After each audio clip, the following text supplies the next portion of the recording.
First of all, round of applause for Janji for letting us crash this place. It's awesome.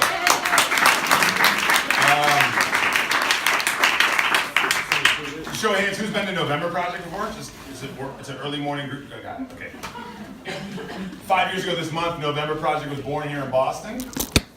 But 10 years ago this month, I found myself in a dusty restaurant in the middle of rural China. And I was sitting with a fellow English teacher. I was there on a one-year assignment to teach English. And it was completely silent. I didn't really know how much we were supposed to be talking back and forth with one another. No one else was in the restaurant. And then eventually she leans over the table and whispers, "They're here." A very well-dressed couple comes in and sits at the booth next to us. Not with us, next to us. All I knew was that there was a couple in the community that had an important question to ask me.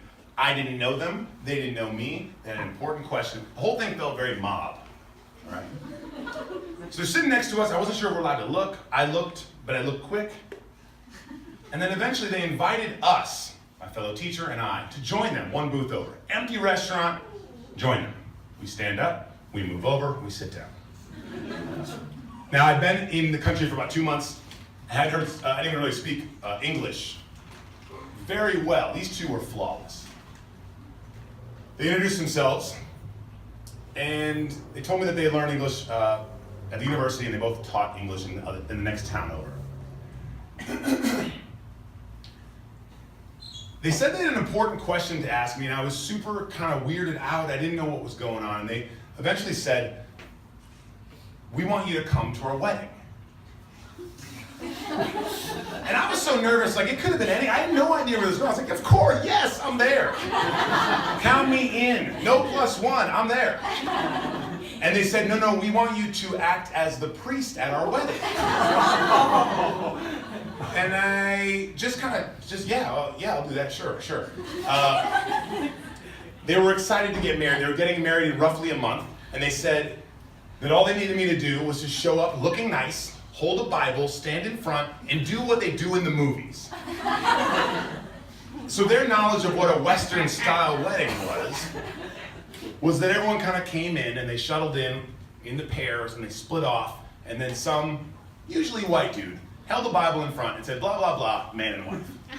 That was going to be me. So I said yes, and I said I would check with my dad. He's kind of a religious dude, so I kind of want to run it by him. Kind of felt uneasy about the Bible piece. He said it was cool. Just read a bunch of poems. Be eloquent. Nearly 95% of the audience didn't speak English anyway, so I could butcher it, it would be fine. The one thing they said was just, look nice if you wear a black suit. And I said, you know what? I pretty much dress like this every day. Can you help me out with a suit? Sure, we'll have one tailored for you. How much should we pay you?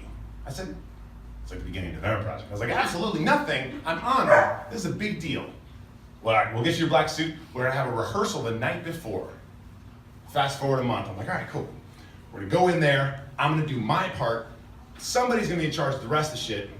Not the case. I found out that night at the rehearsal on Friday night that I was pretty much the wedding planner.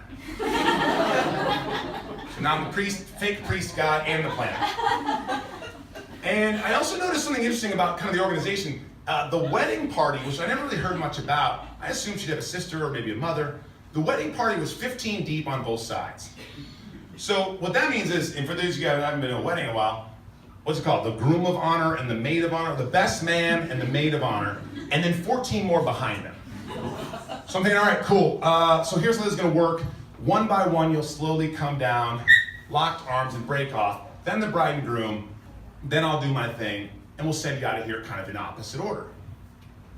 Seemed pretty clear. Good. All right, great. Let's run through this. We ran through it. It was super awkward. I figured we're good to go. The next day was the wedding in my black suit. They didn't have shoes my size, so I wore Crocs. I'm a world traveler. You can pull off Crocs if you're a world traveler. No? And it was an interesting thing because even though these were adults, 20s and 30s, these Chinese folks, at least in this town, and I've heard it's pretty common, are pretty shy about the touching. So as they were assigned to come in on the wedding day, I was standing in front and the music was playing. Unlike how we planned it, 2 at a time, and then they broke off. All 30 people, almost like a train, came down at a very high clip speed and they broke off in front, and then we're kind of done with that. And I realized at that moment that there was gonna be a lot of shit that we hadn't talked about that was gonna happen. So then the bride and groom come, and they look amazing. So it wasn't one where the groom stands up and then the bride comes to him with the dad. They were just gonna walk down, that's fine, right? So they're coming down the aisle. No one really told me that the crowd was armed with rice and silly string for their entry. So they're coming to the altar, fake priest, party bus had broken off, and they're getting hit with silly string and gobs of rice. They step up. They split off. Her face is covered in rice. He's got silly string all over his hair. Dearly beloved. And I read a poem from Mother Teresa. It doesn't really matter. But during that next 5-10 minutes, however long the rant was, a couple things really threw me off that I nearly bit my tongue off, and I think it helped me 10 years later as I'm doing a little bit more public speaking, trying to keep it together when weird shit's happening. One thing, we created this triangle zone here, party bus, bride, groom. Middle of the poem, all of a sudden, at our feet, started billowing up the smoke machine. It's kind of a disco vibe at that point. And so we got the smoke machine, and I'm holding it together, looking at them. I'm looking in the eyes, I'm like, we did not talk about this. I'm like, all right, cool. She's covered in rice, covered in silly string. We got smoke coming up. We're getting close to the end. I'm gonna pull this thing off. And then the bubbles went off.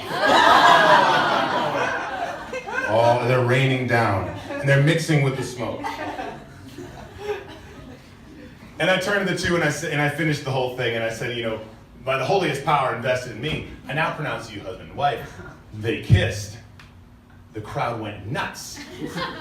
They walked out, no rice or silly string on the way out. All their friends followed them. And the point of the story, guys, is that this wasn't my first wedding, and it was the first time that I was the officiant at the wedding. Am I saying that right? The officiant? And I've said yes to a bunch of really bad ideas in life and really good ideas. But I encourage you guys to say yes, even as the plot thickens. And as things get weird, know that they will only get weirder. And that was my first Chinese wedding. Thank you.